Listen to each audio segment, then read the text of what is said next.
Assalamualaikum warahmatullahi wabarakatuh. Perkenalkan, saya Herlina Suryati, pengawas sekolah Dinas Pendidikan dan Kebudayaan Kabupaten Tanah Datar. Kali ini saya akan berbagi praktik baik. Adapun praktik baik yang telah saya lakukan berjudul Kiprah Pengawas Sekolah dalam Membangun Mimpi Anak Usia Dini di Wilayah Sulit. Semoga menginspirasi. Pendidikan merupakan hak semua warga negara Indonesia. Saat ini, pendidikan menjadi salah satu indikator kemajuan sebuah negara, sesuai amanat Undang-Undang Dasar 1945. Tujuan umum pendidikan nasional yaitu mencerdaskan kehidupan bangsa. Untuk mencapainya, perlu pendidikan bermutu di semua satuan pendidikan, mulai dari tingkat PAUD sampai ke perguruan tinggi.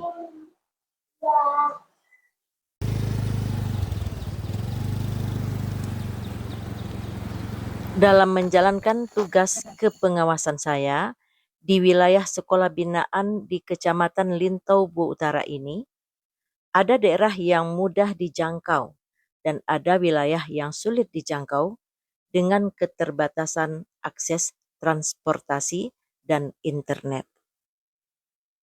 Ada beberapa masalah yang saya temukan di awal tahun pelajaran di wilayah sulit ini, yaitu pada kegiatan MPLS dan transisi PAUD ke SD. Yang rapi masuknya, ayo sayang, mau, kenapa nggak mau sayang? Ayo, masuk ya nak, sama ibu ya. Pelaksanaan transisi PAUD ke SD yang didampingi orang tua belum bisa berjalan dengan baik. Banyak anak yang kebingungan, ada yang menangis, ada yang enggan masuk kelas. Mereka belum terbiasa dengan lingkungan belajar. Indikasi kuat bahwa mereka tidak melalui pendidikan PAUD sebelumnya. Karena anak saya pribadi, Bu, tidak bersekolah TK dulu sebelum masuk SD. Karena beberapa tahun ini TK di lingkungan sekolah kami ini tidak aktif lagi. Jadi anak-anak kami yang masuk baru itu masih enggan, masih malu-malu dan takut. Dilihat dari geografis beberapa sekolah binaan, letaknya sangat jauh dari pusat kecamatan, serta keterbatasan akses transportasi, internet, dan sumber daya manusia. Jika diharapkan sebuah TK negeri yang akan lahir di sini, itu sangatlah sulit. Hal ini menjadi sebuah tantangan dan keinginan besar dalam diri saya sebagai pengawas untuk melahirkan kembali sebuah sekolah pendidikan anak usia dini. Langkah awal yang saya lakukan adalah dengan berkoordinasi dengan Kepala Jorong. Informasi dari Bapak Jorong bahwa pada tahun 2012 sudah pernah berdiri satu TK di daerah ini. Namanya TK Hati Ibu. Karena kurangnya pengelolaan, akhirnya TK ini tidak aktif lagi. Bersama Kabid PAUD juga berkoordinasi dalam kebijakan kelembagaan, kurikulum, dan sarana prasarana. Waktu rapat dengan wali murid sekolah dasar binaan saya mencoba menyampaikan keinginan saya ini untuk mendukung gagasan besar saya melahirkan sekolah taman kanak-kanak di daerahnya. Alhamdulillah, wali murid SD bersama masyarakat yang hadir memberikan dukungan agar lahir sekolah untuk anak usia. Langkah pertama yang saya lakukan adalah dengan membentuk kepengurusan TK kembali dengan melibatkan pihak pemerintahan Jorong. Saya bersama pengurus mencari gedung yang bisa dimanfaatkan untuk kegiatan belajar mengajar TK ini. Selanjutnya saya mengurus izin operasional sekolah agar terdaftar di Dapodik dan punya NPSN. Berkat kolaborasi dan kerja keras, baik dengan wali Jorong dan pengurus, izin operasional sekolah kembali lahir. Pada awal tahun pelajaran, penerimaan murid baru di TK Hati Ibu memperoleh murid sebanyak 12 orang pada satu lokal. Tangan di pinggang, konsentrasi. Saat pelaksanaan MPLS di awal tahun di SD, kondisi murid-murid jauh lebih baik. Tampak jelas perbedaan perilaku dan kesiapan mereka untuk belajar. Apa kabarnya?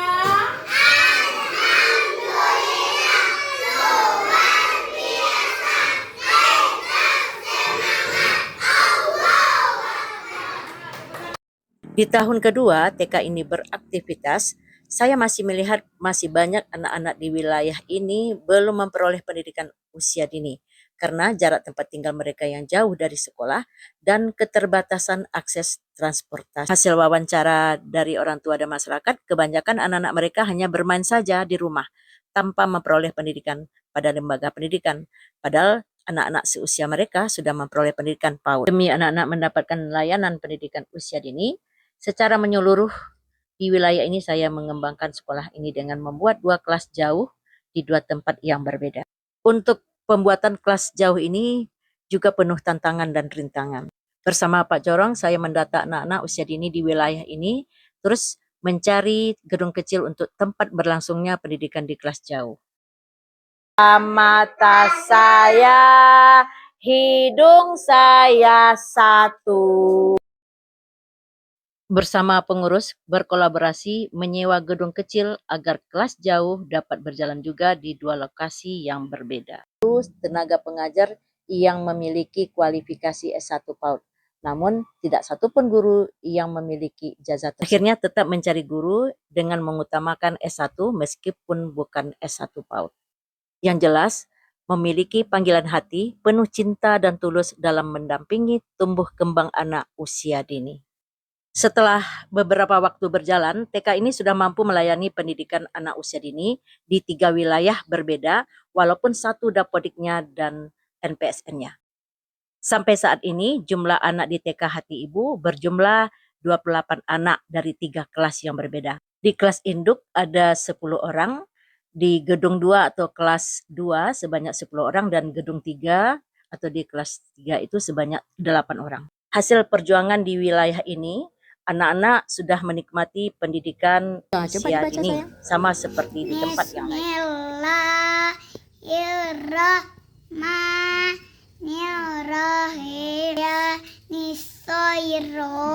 Amin. Ini adalah tempat yang kami tempati untuk proses belajar mengajar. Sebagai TK hebat, disinilah lokasi sekolah TK kita. Sekolah induknya ada di Mawar 1.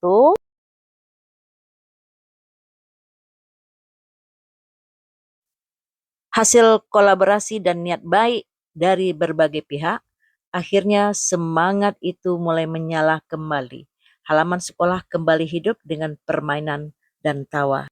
Pada awal bulan Agustus 2025 kemarin, sekolah sudah diakreditasi dan menunggu hasilnya. Guru secara rutin setiap bulan mengikuti kegiatan PKG dan kegiatan di IGTKI. Luar, tetap semangat. Ya. Terima kasih. Dapat doa, dapat sampai sekolah tuh basalam, lapandai doa makan. Warahmatullahi wabarakatuh. Saya Kabid Pembinaan Ketenagaan Dinas Pendidikan dan Kebudayaan Kabupaten Tanah Datar menyampaikan bahwasannya pengawas satuan pendidikan kami atas nama Herlina Suryati kasih tinggi dalam rangka peningkatan proses pembelajaran. Assalamualaikum warahmatullahi wabarakatuh. Saya Henry Abbas, SPDMM Datuk Radio dan Bahasa, Kepala Dinas Pendidikan dan Kebudayaan Kabupaten Tanah Datar. Pada kesempatan ini memberikan support kepada pengawas SD Dinas Pendidikan dan Kebudayaan Kabupaten Tanah Datar, Ibu Herlina Suryati, untuk mengikuti penghargaan GTK tahun 2025 atas dedikasi beliau memperjuangkan sekolah PAUD yang sempat vakum di daerah terluar yang jauh dari pusat kecamatan. Semoga berhasil menjadi yang terbaik. Terima kasih. Assalamualaikum warahmatullahi wabarakatuh. Demikian praktik baik yang saya lakukan, semoga menginspirasi. Salam GTK hebat, salam Indonesia kuat. Terima kasih. Assalamualaikum warahmatullahi wabarakatuh.